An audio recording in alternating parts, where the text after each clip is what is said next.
है गाइस, आप लोगों का फिर से मेरे YouTube चैनल पर स्वागत है। और मैं उम्मीद करता हूं कि आप स्वस्थ होंगे, मस्त होंगे। तो आज हम लोग पढ़ने वाले हैं ऊष्मा एवं ऊष्मागतिकी को। इससे हम लोग पढ़ेंगे आंसर क्वेश्चन या क्वेश्चन आंसर फॉर्मेट में। इसमें हम लोग पहला देखते हैं, संवहन द्वारा ऊष्मा का स्थानांतरण हो सकता है किन किन में? तो द्रव एवं गैस में ऊष्मा का स्थानांतरण संवहन द्वारा हो सकता है। इसमें गैस एवं द्रव में संवहन मतलब ये होता है, जैसे आप मान लो कि कोई ये पात्र हुआ बर्तन, इसमें हम लोग पानी गर्म कर दिए और इसमें हुआ क्या, इसमें हम लोग पानी भर दिए हैं। नीचे से हम लोग जब टेम्परेचर देते हैं, नीचे से टेम्परेचर जब देते हैं तो पानी का ऐसे ऐसे घुमाव होता है, ऊपर नीचे ऊपर नीचे ऊपर नीचे ऊपर नीचे, ठीक, जैसे इस फॉर्मेट में होता है। तो इसी को हम लोग संवहन कहते हैं। तो यह गैसों में भी होता है यही प्रक्रिया, यही द्रव में भी होता है। तो इस प्रक्रिया को हम लोग क्या कहते हैं? संवहन। फिर हम उसमें दूसरा देखते हैं, 100 डिग्री सेल्सियस की वाष्प द्वारा उत्पन्न जलन। 100 डिग्री सेल्सियस की वाष्प द्वारा उत्पन्न जलन उसी ताप के पानी द्वारा उत्पन्न जलन से अधिक गंभीर होती है, क्योंकि वाष्प द्वारा ऊष्मा अधिक दी जाती है। यहाँ वाष्प द्वारा अधिक ऊष्मा दी जाने की बात यह है कि वाष्प में जो गुप्त ऊष्मा होती है, वाष्प की जो गुप्त ऊष्मा होती है, वह उतने ही टेम्परेचर पे पानी की ऊष्मा से अधिक होती है।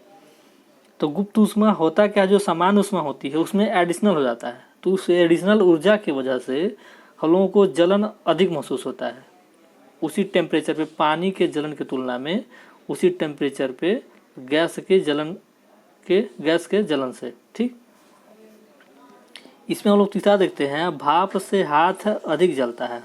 भाप से हाथ अधिक जलता है अपेक्षाकृत उबलते जल से, क्योंकि भाप में गुप्त ऊष्मा अधिक होती है। जब हम लोग पीछे पढ़े हैं, भाप की गुप्त ऊष्मा क्या होती है? अधिक होती है समान टेम्परेचर पे, एक समान टेम्परेचर पे गर्म भाप और जल से। हम उसमें चौथा देखते हैं, सेंटीग्रेड एवं फ़ारेनहाइट तापक्रम समान होते हैं, समान रहते हैं, समान होते हैं। तो 40 डिग्री पर ये सेंटीग्रेड एवं फ़ारेनहाइट तापमान जो होता है, तापक्रम जो होता है, वह समान रहता है। फिर उसमें पांचवा देखते हैं, एक स्वस्थ मनुष्य के शरीर का तापमान होता है, तो होता है ये 37 डिग्री सेल्सियस। कितना होता है? एक स्वस्थ मनुष्य के शरीर का जो सामान्य तापमान होता है वो 37 डिग्री सेल्सियस होता है। फिर हम इसमें छठवां देखते हैं, केल्विन मान से मानव शरीर का सामान्य ताप है, तो 310 केल्विन। इसको हम लोग 310 केल्विन 37 डिग्री सेल्सियस से कैसे कन्वर्ट करेंगे? तो 37 क्या करते हैं, 37 प्लस 273 को जोड़ देंगे तो एक केल्विन में परिवर्तित हो जाएगा। 37 डिग्री सेल्सियस को अगर केल्विन में परिवर्तित करना हो तो 37 प्लस 273 को जोड़ देंगे तो वह केल्विन में परिवर्तित हो जाता है। इस वजह से केल्विन मान से मानव शरीर का जो सामान्य ताप होता है वह 310 केल्विन होता है। फिर हम इसमें सातवां देखते हैं, ठंडे देशों में पारा के स्थान पर अल्कोहल को तापमापी द्रव के रूप में वरीयता दी जाती है। जैसे हम लोग थर्मामीटर जो होता है, हम लोग जो यूज करते हैं सामान, उसको मुंह में डाल के चाहे कहीं पे टेम्परेचर का अनुमान लगाते हैं, तो उसमें पारा होता है, लाल सा दिखाई देता है पारा। तो यही बात कर रहा है कि ठंडे प्रदेशों जैसे टुंडा, टैंगा या आर्कटिक, अंटार्कटिक में जो थर्मामीटर होता है उसमें पारे के जगह पे अल्कोहल का प्रयोग किया जाता है, ठीक। तो अल्कोहल के प्रयोग करने का वजह क्या है? तो अल्कोहल को जो द्रवांक होता है निम्नतर होता है।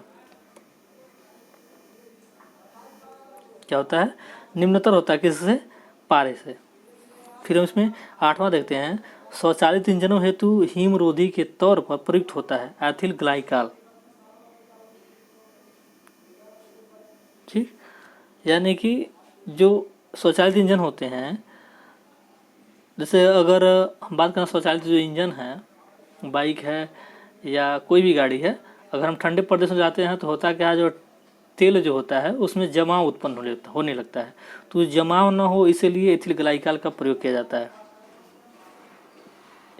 फिर हम इसमें 9वां देखते हैं, परम शून्य ताप है तो सैद्धांतिक रूप से न्यूनतम संभव ताप, यानी कि जितना कम से कम तापमान संभव हो सकता है उस तापमान को हम परम शून्य ताप कहते हैं।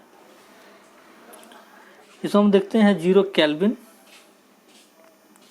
केल्विन या -273 डिग्री सेल्सियस, ठीक, -273.15 डिग्री सेल्सियस को हम लोग क्या कहते हैं, परम शून्य ताप। 0 केल्विन को परम शून्य ताप कहते हैं, या -273.15 डिग्री सेल्सियस को हम लोग परम शून्य ताप कहते हैं। फिर हम इसमें 10वां देखते हैं, गर्म करने से विस्तारण पदार्थ का घनत्व घटा देता है। जैसे अगर बात करें हम, कोई लोहे का प्लेट है उसे हम गर्म किए, एक टेम्परेचर के बाद वो होता क्या है, लिक्विड फॉर्म में आ जाता है। जब लिक्विड फॉर्म में आता है तो उसकी जो अणु होते हैं, जो उनके परमाणु होते हैं, उनके बीच की जो दूरी होती है वो बढ़ जाती है, ठीक, तो उनका विस्तारण होता है, इसीलिए उनका घनत्व जो होता है घट जाता है। वहीं हम देखते हैं जो लोहा होता है, जो प्लेट अवस्था में जब रहती है तो उसका जो डेंसिटी होता है वो अधिक होता है। तो गर्म करने से विस्तारण होता है यानी फैला होता है, फैला होने से पदार्थ का जो घनत्व होता है वो डेंसिटी जो होती है वो घट जाती है। फिर हम इसमें 11वां देखते हैं, जब बर्फ पिघलती है तब आयतन घटता है। बर्फ के पिघलने से आयतन क्या होता है, घट जाता है। फिर हम इसमें देखते हैं 12वां, थर्मोस्टेट का प्रयोजन है, मतलब थर्मोस्टेट का क्या मतलब है, तो तापमान को स्थिर रखना। थर्मोस्टेट का सीधा सा मतलब है टेम्परेचर को स्थिर रखना, जैसे 4 डिग्री सेल्सियस और 4 डिग्री सेल्सियस पर कंटिन्यूसली बना रहा है, 5 डिग्री सेल्सियस और 5 डिग्री सेल्सियस पर कंटिन्यूसली बना रहा है, तो इसे हम लोग थर्मोस्टेट कहते हैं। फिर उसमें 13वां देखते हैं, थर्मस फ्लास्क में लंबे समय तक तरल गर्म या ठंडा रहता है क्योंकि उसमें संचालन संवहन विकिरण द्वारा ऊष्मा की कोई हानि नहीं होती है। जैसे हम लोग रोटी बनाते हैं, जो कैसरोल होता है जिसमें हम लोग रखते हैं, ठीक, जिसमें हम लोग रखते हैं, तो होता क्या है, उसमें जिस बर्तन में रखा जाता है, कैसरोल में रखा जाता है, तो हम देखते हैं अंदर स्टील का लगा रहता है लेकिन बाहर प्लास्टिक का होता है। तो इन दोनों स्टील और प्लास्टिक के बीच में खाली जगह होती है, वो वायु रहित होता है, इसलिए इसमें संचालन और संवहन की जो प्रक्रिया होती है वो, और विकिरण की जो प्रक्रिया होती है वह बाधित हो जाती है। वही सिद्धांत काम करता है थर्मस फ्लास्क पे। इसीलिए हमें जो वस्तु जिस टेम्परेचर पर रख देते हैं उसी टेम्परेचर पर बहुत ही लंबे समय तक बना रहता है, मतलब 2 घंटे, 4 घंटे, 5 घंटे। फिर हम इसमें 14वां देखते हैं कि रेफ्रिजरेटर में थर्मोस्टेट का कार्य है एक समान तापमान को बनाए रखना, यानी कि जो फ्रिज होता है वो किसी पदार्थ को, जैसे हम लोग कोई भी कोल्ड ड्रिंक रख दिए तो एक टेम्परेचर जब प्राप्त कर लेता है तो उस टेम्परेचर को बनाए रखता है, कंटिन्यूसली बनाए रखता है, वो लंबे समय तक बनाए रखता है, तो इसको हम लोग रेफ्रिजरेटर का थर्मोस्टेट कहते हैं।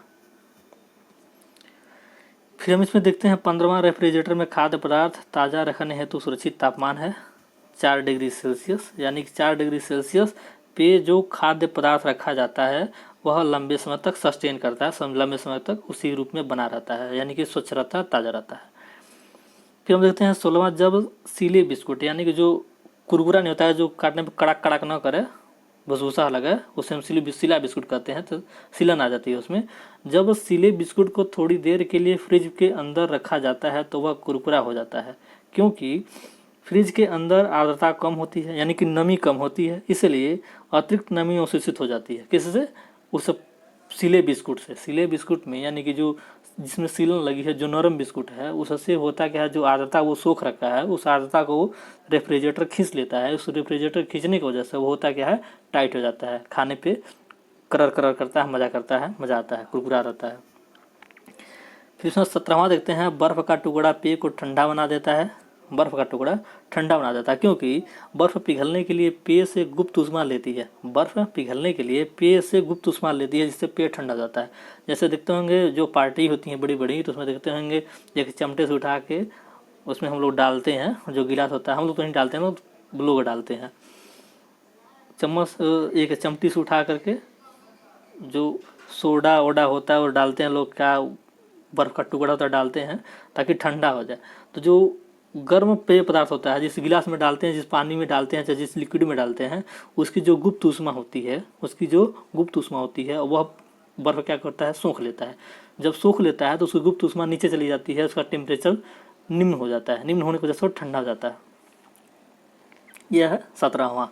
फिर हम देखेंगे अब 18वां, यदि फ्रीजर पर बर्फ़ इकट्ठी होती है तो रेफ्रिजरेटर में शीतलन बुरी तरह प्रभावित हो जाता है, क्योंकि बर्फ़ एक दुर्बल चालक है। बर्फ़ एक दुर्बल चालक है, इसका मतलब ये हुआ कि अगर बर्फ़ की जो चादर होती है उसमें टेम्परेचर इस पार से उस पार नहीं जा सकता है। बर्फ़ का एक दुर्बल चालन हो गया है, दुर्बल चालकता को दर्शाता है। लेकिन ये जो बात कर रहा है कि एक फ्रीजर पर बर्फ़ इकट्ठी होती है तो रेफ्रिजरेटर में शीतलन बुरी तरह प्रभावित हो जाती है। अगर मान लो कोई रेफ्रिजरेटर है, आप चालू अवस्था में है, उसमें ऊपर बर्फ़ की एक चादर बिछ जाए तो होता क्या है, जो उसमें अंदर जो पदार्थ रखा रहता है, ठीक, या जो टेम्परेचर को जिस निष्कासित करता है, तो टेम्परेचर निष्कासित मतलब निकालता है, तो टेम्परेचर न निकलने की वजह से चादर लगी रहती है ऊपर से, बर्फ़ की नहीं निकलती है, इसलिए उसका जो शीतलन होता है, यानी कि जो उसकी ठंडापन होता है, वह क्या होता है, प्रभावित होता है। फिर हम इसमें 19वां देखेंगे, कृष्ण छिद्र।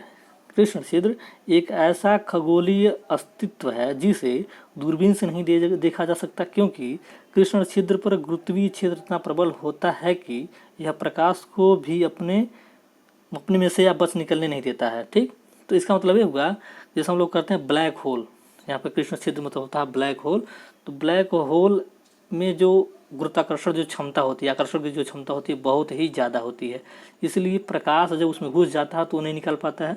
साथ साथ इसे दूरबीन से नहीं देखा जा सकता है। ठीक, यह इसे दूरबीन से नहीं देखा जा सकता है। इसका मतलब यही हुआ, इसका मुख्य वजह होता है उसका गुरुत्वाकर्षण। उसका गुरुत्वाकर्षण इतना ज़्यादा होता है कि प्रकाश को भी निकलने नहीं देता है।